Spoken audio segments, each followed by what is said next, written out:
Good afternoon from a motorhome in the Sussex woods, camping out, quarantining for a couple of weeks out here, looking at the trees behind. It's a nice place to work, a nice place to be, a little bit like Thoreau writing Walden. Um, this is where I am. Just again, just a brief note that we've set up a donor page on the website for friends of Blockspeak. We want to try and keep this podcast going through the next lockdown that we have. Which is probably inevitable in the UK and certainly in London. So if you want to contribute, that'd be amazing. There's the code, blah, blah, blah. Today, we have a fantastic guest. I came in contact with him a couple of years ago when I was writing for Forbes and about what his company, the Celsius Network, was doing. So please be introduced to Alex Mashinsky, who is the founder and the CEO of Celsius Network. How are you today, Alex? Great, doing great back in New York.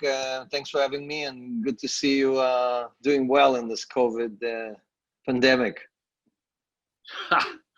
Yes, I thought you might be in Israel. Were you in New York all the time? Yeah, I haven't traveled since January. I used to basically be in multiple cities every week, with all the conferences and meeting customers and so on. And been basically on lockdown since January. I have a house in Hampton, so I'll go back and forth, but pretty much did most of COVID in New York City. That must have been an extraordinary experience. Did you kind of go out and see the emptiness and Times Square and all that craziness? Yeah, it's still New York definitely has not come back to what it used to be. I mean, all the hustle and bustle is gone. Like, there's barely any cars on the streets even now, and most of the shops are closed. At least half of the restaurants have closed, and I think over 500,000 people left New York just permanently, relocated to other cities. So we definitely bleeding some of the best talent here. And I'm not sure they're coming back anytime soon. So we definitely need to do something special to really rebuild New York and bring people back. No, I've read quite a lot about the restaurants. Some of the most famous. I mean, there's one actually. Bearing in mind name's Monty. There's a famous Italian restaurant called Monty's that I used to frequent that is no longer. I mean, that's a very, very sad story. I think London's been a little bit more resilient in the fact that people haven't left so much. I mean, there's the families that would have left anyway, maybe have left earlier. But I mean, they changed the rules here on Thursday, and I'm about 40 miles south of London on the way to Brighton. And I went up, as soon as they made the announcements, and it was like 80% of people had disappeared from the tube and from London, and it was almost we're going back to where it was. Oh dear. Oh dear. So how has it affected Celsius? Has it affected you in any way apart from potentially the output of talent? So we actually doubled the size of the company. We're now over 100 people. So since March, we basically hired another 50 or 60 people. So Celsius is doing exceptionally well. I think it's not just us, it's Zoom. Any company that has to do with digital delivery or digital services is doing exceptionally well. And any company that is delivering atoms or boxes or anything like that is not doing so well, right? So if you're in manufacturing, or if you're in, again, restaurant business, anything like that, you're seeing a major slowdown. But crypto in general, I mean, it basically like a flash. Starting March, we had a very large increase in signups, in deposits. We now have over $1.3 billion in deposits from customers. So almost 200,000 customers from all over the world. Wow. And 1.3 billion. I think last time we spoke to you at maybe 250 million. Yeah. And so it's definitely, we're seeing a huge acceleration. And this whole concept of yield and interest income was a novel idea back in 2018 when we spoke. Now there's 200 companies trying to copy Celsius, and they call themselves DeFi or CeFi, or but basically they do the same thing. You give them coins, or you put the coins to work, and you earn yield. So I'm very happy that the community recognized that this is a killer app, and now there is like over $10 billion worth of coins locked up in this service, earning yield for people all over the world, right? You don't need a bank account, you don't need anything. You could be from Thailand, you just deposit $20 and you're earning 11% on it. And that's something that has not been possible in the history of mankind, right? This is a new technology that kind of helps you unbank yourself and earn yield wherever their yield may be, where your local bank pays you basically 0.1%. Yeah, I think there is lots of talk here. The Bank of England, maybe in the next couple of months with negative interest rates, and what that, you know, or even at the moment, very close to you're paying a bank to look after your money, let alone lose money on it. And I think that the decentralization is kind of continuing at a rapid pace compared to what we thought before. The way that people seem to be diversifying under lockdown, not only with their money but learning new skills. And I was talking to a guy earlier, and he's learned to code in the last 6 months. He's been working 8 hours a day, and has now come up with a killer app, you know, not unlike your one, that I might actually help him with. And it's just amazing how some people and some companies have the innovation. I don't think that every digital company has prospered. You know, I don't think every digital crypto company or crypto company has prospered.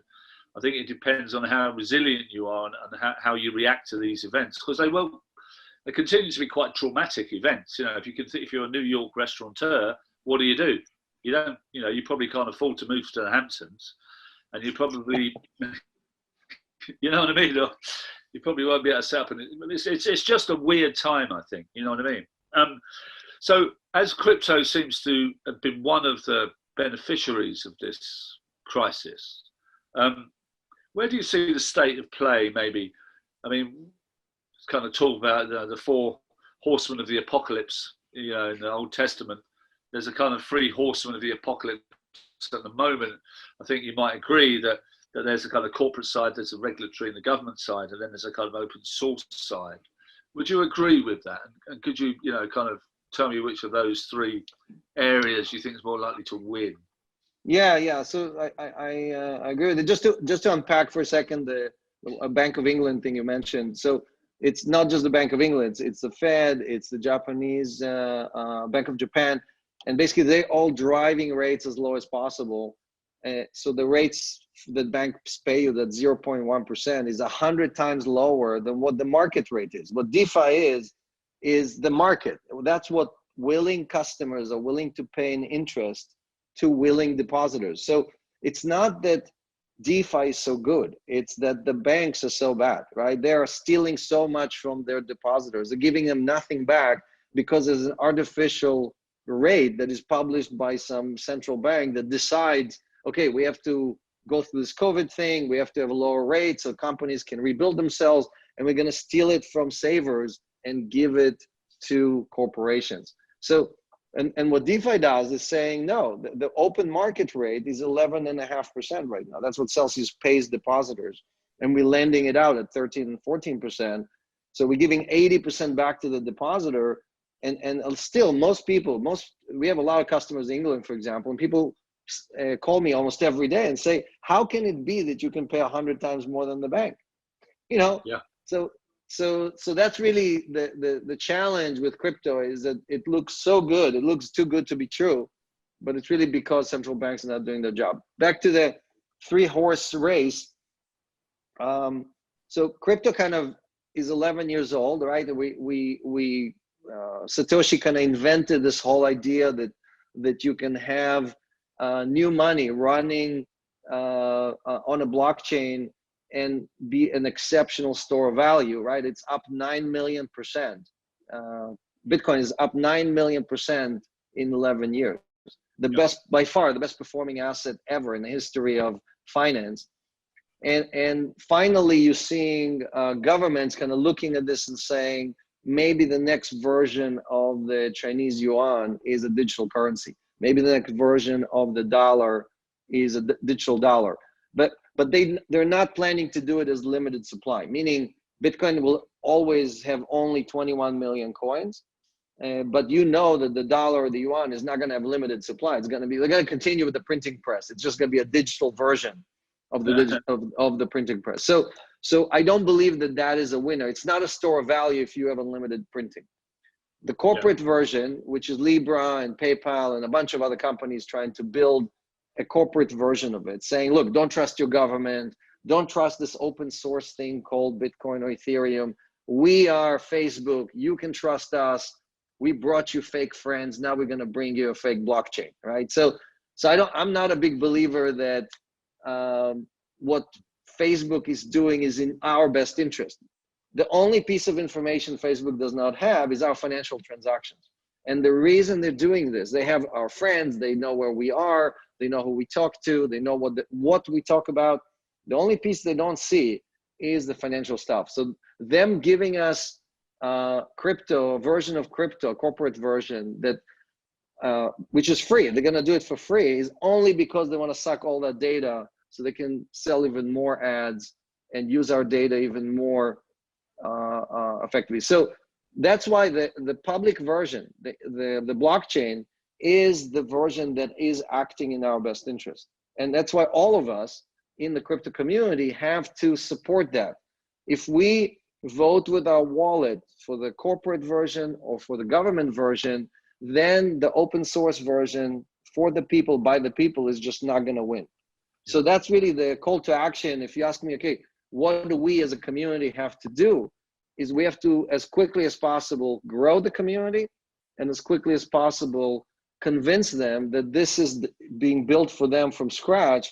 And if this doesn't survive or win, what they're going to be left with is not good. It's not going to look good 10, 20 years from now. Yeah, okay. We're talking about kind of negative interest rates and obviously, you know, the oversupply of money. And it seems to me that, you know, I've been looking at bonds and yields, especially in the UK. We have this furlough scheme, which had to kind of be adapted yesterday, probably for the next 6 months.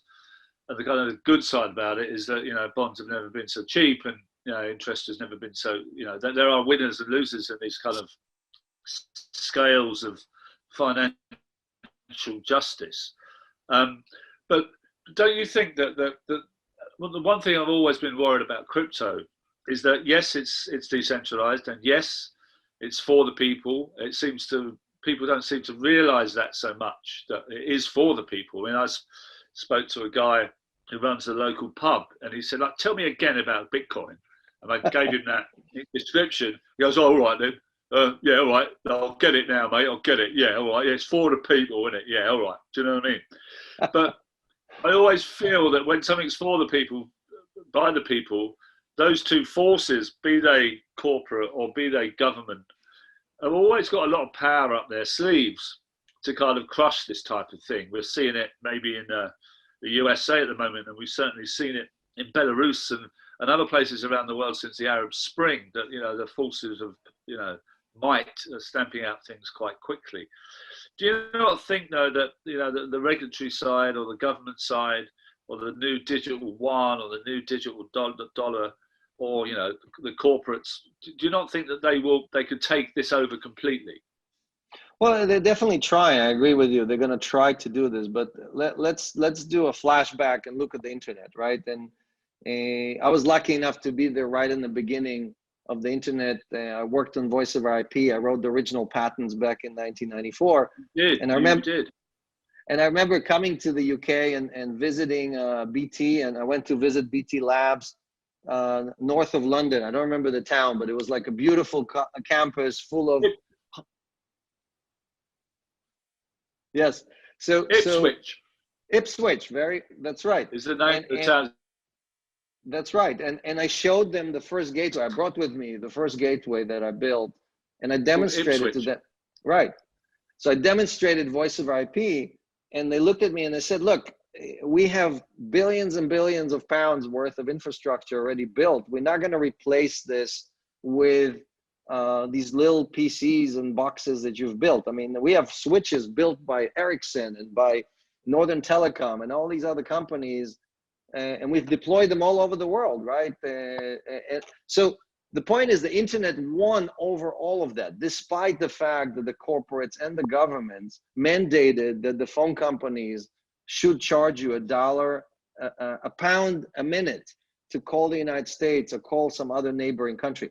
Now we using VoIP right now, it's free, right? We just look, you're paying local access on your phone, I'm paying local access here in New York, and effectively we're getting the same connectivity that used to cost a pound a minute for free. So it's the same thing with the blockchain. It's not any different. The reason I'm shouting off the top of the rooftops and saying, hey, this is happening now, is because I've seen this movie. I know how it ends. I've been there. I've brought this innovation worldwide to hundreds of millions of people. Billions of people use this service every day. So crypto is the same way. It just takes longer for someone to trust you with their money versus downloading an app and trying voice over IP. Hey, this WhatsApp thing doesn't work. I'm just going to use Skype. I'm going to use Zoom or something else. So what we are missing, we need to cross that chasm of trust. And that's why I always say that the companies today that are leading crypto are the ones that have to make trust deposits with the users in return for the users to make coin deposits with them, right? You want these people to trust you. You have to do something for the users. And that's why interest income or yield generation is the killer app. I keep saying the same thing for 3 years, because when you give somebody 100 times more than their bank, the first or second time they get that payment, we pay interest every week. Every Monday, we pay interest to our entire community, right? And when they get that, when they receive that payment and they do the math and they say, wow, this is really 11%. How can it be, And that trust building is forever transitioning these people from the old financial system to the new financial system, right? So that is the piece that we need to do. It's like Christianity. You have to go and evangelize this and then explain to people everywhere that, yes, this is in your best interest. And it's not because we are charlatans or we're trying to steal money from you or whatever. It's because, again, the financial system is so corrupt and is so inept at acting in your best interest, because it's here to do other things. It's here to fix other ills that you need to really vote with your wallet, with your money, because look, all of us, me, you, we are the ones creating the value. We're exchanging our time for dollars or pounds or yen or whatever, and then we give that to the banks. Instead of giving it to the banks, we can give it to somebody who's acting in our best interest. Again, the Bitcoin, the Ethereum, and so on. So those are very hard things to convince people, because they go like, but wait a second, where's the money go? And you're like, well, there's all these computers and they do mining, and people go like, I don't believe any of that, right? But having a press at the basement of the Bank of England that just prints money continuously, is that better? You know what I'm saying? Well, I think I think our audience knows what you're talking about, and I think that's why they listen to podcasts such as these, is to get that kind of, what seems obvious to us isn't obvious to everybody, right? There is that kind of crypto reputation that's full of scammers and speculators, and I was a victim of a hacking theft myself a couple of years ago. I lost 160 ether, and I also had my fingers burnt and was like, what? This is stupid. It takes me so long to get my money out at the right time. It took me a month. I tried to sell at the peak. It took me a month to get my money out of Coinbase or whatever. And the whole thing seemed to me, and I'm a believer in decentralized power for the people. You know what I mean? And it's only in the last year, I suppose, that I've got back into it.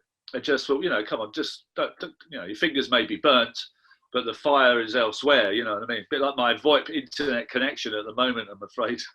There's a bit of a storm going on outside. But one of the things that we found, if you want an industry to be, inclusive, I suppose, of the people that we need to convince that this is not a scam, is the kind of lack of diversity I find within the industry. We've done this 26 times, 28 times, and most of the people on this show have been women. Men, obviously. You know what I mean? It would have been nice if it had been the other way around. But that disparity, where it seems like 90-10 80-20 in favor of men in a woke world that's changing and not allowing the people like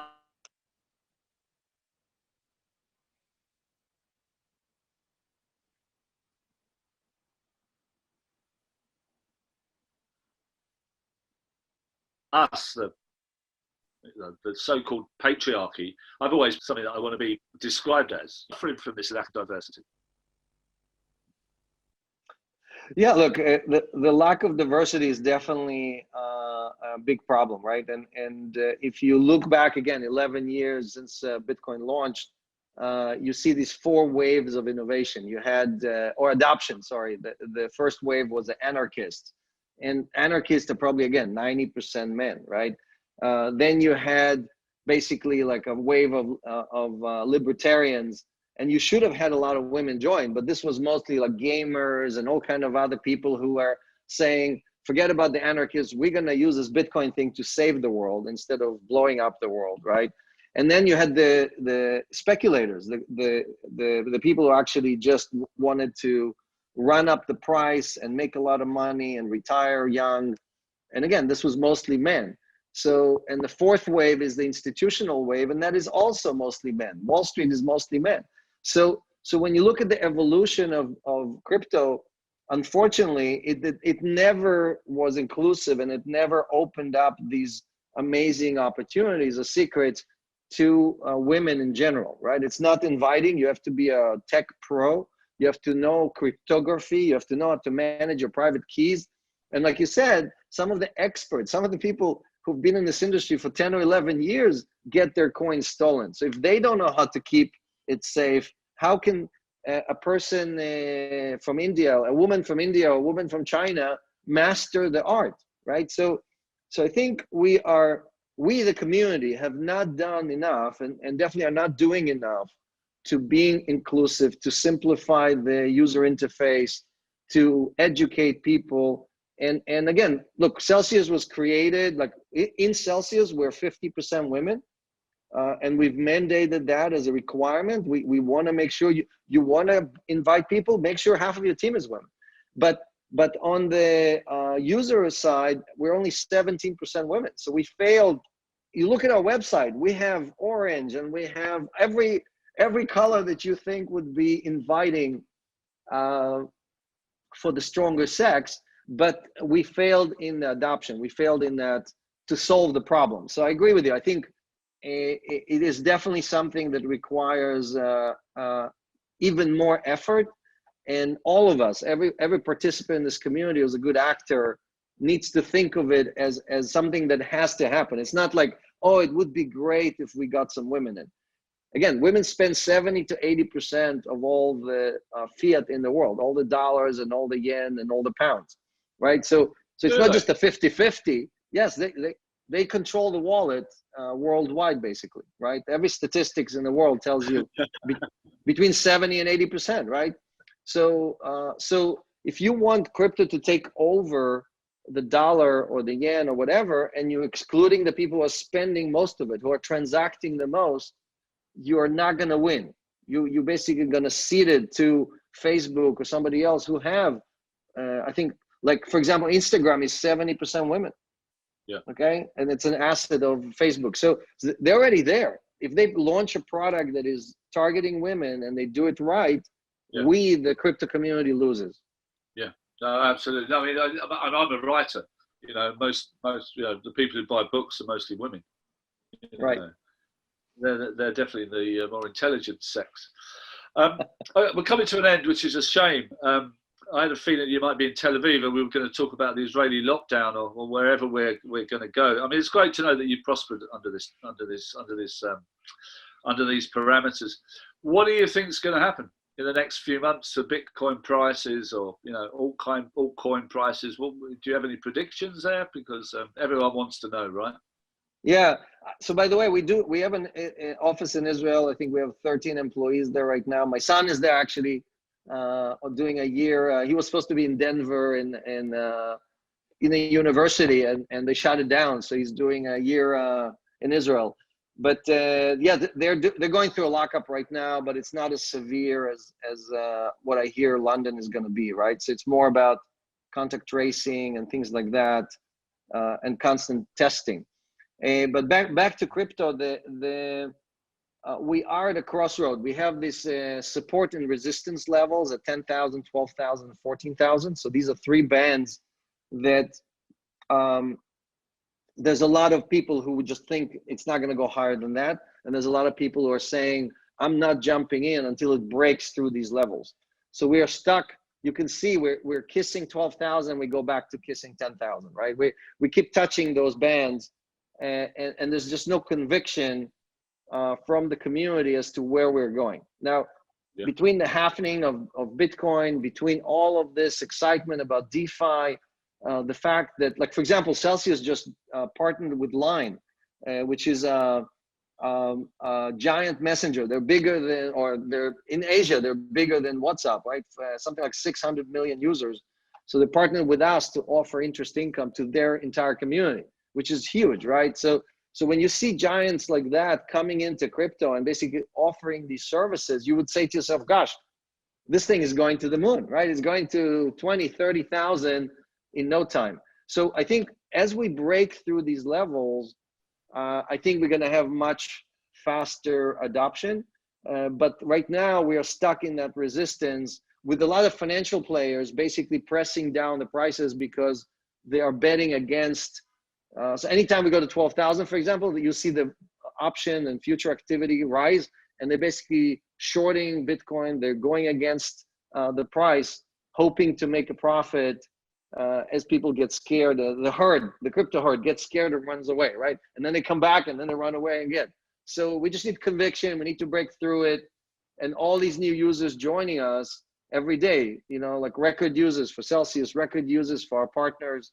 So I predicted we're gonna hit new highs, meaning more than 20,000 by the end of this year. And our Cell token, for example, we are up over 1,000% better than Bitcoin over the last 12 months, right? So we are one of the best performing assets in all of crypto. So if you earned your interest, that 11.5%, you can either earn it in stablecoin or in Bitcoin, or you can earn it in Cell token. If you earn it in Cell token, you made basically 5 times more or 6 times more. So that growth, that appreciation has created, you know, like hundreds of millionaires inside this community that otherwise would have never had a chance to basically rise up through the ladders of the, you know, the pyramid. So I think we all that money is still staying within crypto, which is the good news, right? It's not like people are earning that money and they convert it into fiat and take it out. No. So because of that, I am, because of the retention, I am betting that we will see new highs by the end of the year. Very, very clear there, Alex. Thank you very much. Well, listen, I seem to be in the middle of a storm here, so my connection's been a bit terrible, but slightly ironic. Speaking to the inventor of VoIP. Very amusing. Thank you for listening, everybody. Just remember, you'll see it in a second. This is a donor page to keep us going for the next 6 months. I'd like to thank Alex Mashinsky, the CEO for Celia's Network, for joining us. Thank you very much, Alex. Thank you, Monty, and I look forward to doing it again. Absolutely, that'd be amazing. Thank you. Goodbye, everybody. Stay safe.